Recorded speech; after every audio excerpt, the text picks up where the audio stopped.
Hello అండి, అందరికీ నమస్కారం. Welcome back to our channel స్పందన స్పెషల్స్. ఎలా ఉన్నారు? అందరు బాగున్నారా? మేము కూడా చాలా బాగున్నాము. మీరు ఎలా ఉన్నారు? ఏం చేస్తున్నారు? మన కామెంట్ సెక్షన్లోని కామెంట్ చేయండి. ఇవాల్టి వీడియో అండి 3 అవుట్ఫిట్స్ తీసుకున్నాను. సో అవి మనం డైలీ వియర్కి కానివ్వండి, కాలేజ్కి వెళ్ళే వాళ్ళు కానివ్వండి, ఆఫీసెస్కి వెళ్ళే వాళ్ళు కానీ ఎవరికైనా యూస్ఫుల్గా ఉంటుంది. తక్కువ కాస్ట్ మనకి 550లో వచ్చాయన్నమాట. సో 550 ఒక 2 డ్రెస్సెస్ అయితే 530 పడింది. చాలా తక్కువ కాస్ట్ అనిపించింది. డైలీ వేర్కి అనేవి రెగ్యులర్గా మనకి యూజ్ చేయడానికి కూడా చాలా కంఫర్టబుల్గా ఉంటుంది. సో ఈ 3 అనమాట తీసుకున్నది. లైట్ గ్రీన్, ఎల్లో షేడ్ ఒకటి, ఆరెంజ్ అండ్ రెడ్ కలర్ కాంబినేషన్లోని. సో ఇవి 3 కూడా నేను సౌత్ ఇండియాలో తీసుకున్నాను. రీసెంట్గా క్రిస్మస్ షాపింగ్కి వెళ్ళాము. సో అక్కడైతే తీసుకున్నాను అనమాట. వీటిని చూడటానికి కూడా చాలా బాగున్నాయి అండ్ వేసుకున్న కూడా మంచి లుక్ వచ్చింది. కలర్ కాంబినేషన్ కూడా చాలా బాగుంది. ఏదైనా ఒక మంచి ఒక 2-3 డ్రెస్సెస్ తీసుకుందాం అన్నట్టుగా వెళ్ళాను. బట్ అక్కడ ఉన్న కాస్ట్కి కానివ్వండి, లేకపోతే ఆ క్లాత్కి కానివ్వండి, అసలు నాకు ఎందుకో మ్యాచ్ అనిపించలేదు. కాస్ట్ 2500, 3000 అలా ఉన్నాయి, కానీ అస్సలు అంత వర్త్ అనిపించలేదు. సో ఇలా డైలీ వేర్కి అయితే కొంచెం తక్కువలో వస్తున్నాయి కదా అని చెప్పేసి తీసుకున్నాను. ఫస్ట్ వన్ ఇలా లైట్ గ్రీన్, దానికి ఇలా మెరూన్ కలర్ పాయింట్ అయితే వచ్చింది.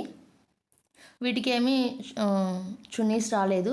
సెకండ్ వన్ ఇది. ఆ టాప్ ఈ టాప్ నియర్లీ సేమ్ ఉంటుంది. క్వాలిటీ కూడా చాలా బాగుంది చూడటానికి. వేసుకున్నా కూడా చాలా కంఫర్టబుల్గా అనిపించింది నాకు. చాలా ట్రై చేసి చూశాను, బట్ ఇవి మాత్రం నాకు ఎందుకో బాగా నచ్చాయి. కలర్ కూడా నాకు బాగా సెట్ అయినట్టుగా అనిపించింది. సో వీటిని అయితే తీసుకున్నాను. వైట్ కలర్ ప్లాజా పాయింట్, ఇక్కడ వచ్చేసి ఆరెంజ్ కలర్. ఇదొకటి 550 పడింది కాస్ట్. దీనికైతే ఇలా చున్నీ వచ్చింది. సో ఒకసారి ట్రై చేసి చూపిస్తాను, ఎలా ఉందో చెప్పండి. ఫస్ట్ వన్ ఇది.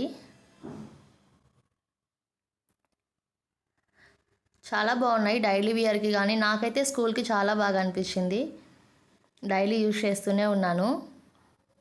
తక్కువ కాస్ట్లోవి ఎన్ని డ్రెస్సెస్ ఉన్నా కూడా ఏమనిపించదు. ఎక్కువ కాస్ట్లోవి డైలీ యూజ్ చేయాలి అన్నా కూడా మనం యూజ్ చేయలేం కదా. మనసు ఒప్పదంత కాస్ట్ పెట్టుకొని డైలీ యూజ్ చేయాలి అనిపిస్తుంది. సో ఇలా అయితే మనం ఎన్ని డ్రెస్సెస్ అయినా కొనవచ్చు, ఎన్నైనా సరే ఇలా రెగ్యులర్గా యూజ్ చేయడానికి చాలా బాగుంటుంది. ఫస్ట్ సాటిస్ఫాక్షన్గా ఉంటుంది నాకైతే. సో కాబట్టి నేను చాలా వరకు చాలా తక్కువ కాస్ట్లోనే చూస్తాను. థర్డ్ వన్ వచ్చేసేసి ఇది కూడా లుక్ చాలా బాగుంది. డ్రెస్ బాగా సెట్ అయింది, ఎందుకంటే ఎక్కువ బ్రైట్ కలర్ కదా, చాలా బాగుంది చూడటానికి. సో అవి రెండు కొంచెం లైట్ కలర్స్ అయినా ఇది బ్రైట్ కలర్, లుక్ కూడా చాలా బాగుంది. వేసుకున్నా కూడా చాలా కంఫర్టబుల్గా ఉంది. సో ఇవి ఫైనల్లీ 3 అవుట్ఫిట్స్. మీకు ఇంకా వీడియో నచ్చినట్లయితే లైక్ చేయండి, షేర్ చేయండి, కామెంట్ చేయండి. ఓకేనా? Thanks for watching. Thanks to everyone.